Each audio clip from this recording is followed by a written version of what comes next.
வெளியில் சாப்பிடக்கூடிய ஆட்டுக்கால் பாயா, இதை எப்படி பண்ணலாங்கிறத பார்க்கலாம்.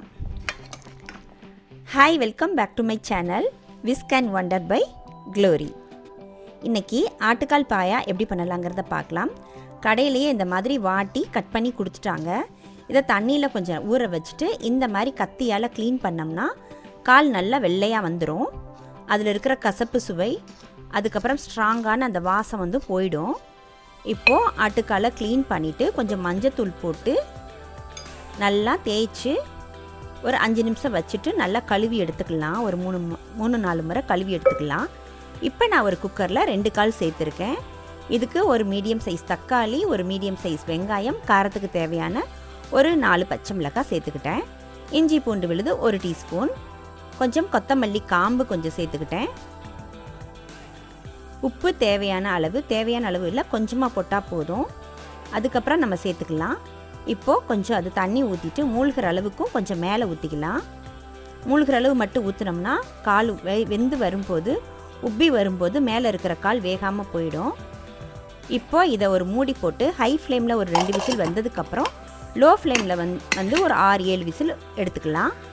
இப்போ நான் தேங்காயில் இந்த ஒரு முடி தான் நான் அதை யூஸ் பண்ணியிருக்கேன். ஏன்னா 2 கால் தான் நான் சேர்த்துருக்கேன். ஒரு முடி தேங்காவை துருவி எடுத்துட்டு, ஒரு முடி தேங்காவும் ஒரு டீஸ்பூன் கசகசாவும் ஒரு 4-5 பருப்பு முந்திரி பருப்பை ஊற வச்சு அதோட சேர்த்து அரைச்சி எடுத்துக்கிறேன். இப்போது இது ரெடி ஆயிருச்சு. நல்லா வெந்து வந்துருச்சு, கால் நல்லா வெந்துருச்சு. இப்போ இதை எப்படி தாளிக்கலாங்கிறத பார்க்கலாம். இப்போ ஒரு பாத்திரத்தில் கொஞ்சமாக கடலெண்ணெய் ஊற்றுறேன். ரொம்ப எண்ணெய் ஊற்ற வேண்டாம், கால்லையே இருந்து கொழுப்பு வரும். கொஞ்சமாக சோம்பு, 2 ஏலக்காய், 1 ஸ்டார், 2 கிராம்பு, ஒரு 3 சின்ன துண்டு பட்டை, ஒரு மீடியம் சைஸ் வெங்காயம், எல்லாத்தையும் சேர்த்து நல்லா வதக்கிக்கலாம். நான் 2 பச்சை மிளகாய் சேர்க்குறேன் ஃப்ளேவருக்காக. நீங்கள் வேணும்னா சேர்த்துக்கோங்க, இல்லாட்டி வேண்டாம். இப்போது இஞ்சி பூண்டு இதுக்கு மட்டும் ஒரு 1/4 டீஸ்பூன் சேர்த்துருக்கேன். கொஞ்சம் ஒரு கைப்பிடி கொத்தமல்லி, புதினா இருந்தால் நீங்கள் புதினா போட்டுக்கோங்க. என்கிட்ட புதினா நான் போடலை. நான் இதில் மல்லித்தூள் ஒரு 1/2 டீஸ்பூன் சேர்த்துருக்கேன். கரம் மசாலா தூள் போடணுன்னா நீங்கள் இப்போ போட்டுக்கோங்க. நல்லா வதக்குனதுக்கப்புறம் இப்போது நம்ம வேக வச்ச ஆட்டுக்காலை அதில் ஊற்றிக்கலாம். அதுக்கப்புறம் அரைச்ச தேங்காய், கசகசா, முந்திரி சேர்த்துக்கலாம். இப்போது இது லேசாக கொதித்து வரும்போது இதுக்கு தேவையான அளவு செக் பண்ணிவிட்டு உப்பு போட்டுக்கோங்க.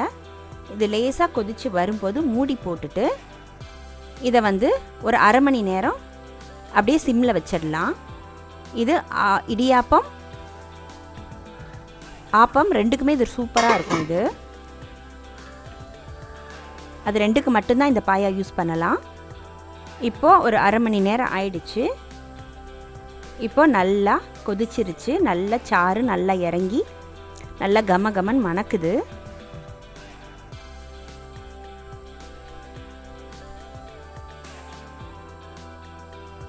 இப்போ இந்த ஆட்டுக்கால் பாயா ரெடி ஆயிருச்சு. இதை நம்ம ஒரு சர்விங் பவுலுக்கு மாற்றிக்கலாம். இப்போ இது ரெடி ஆயிருச்சு. இதை கண்டிப்பாக ட்ரை பண்ணுங்கள். எப்படி இருக்குதுன்னு ஷேர் பண்ணுங்கள், கமெண்ட் பண்ணுங்கள், லைக் பண்ணுங்கள். தேங்க்யூ.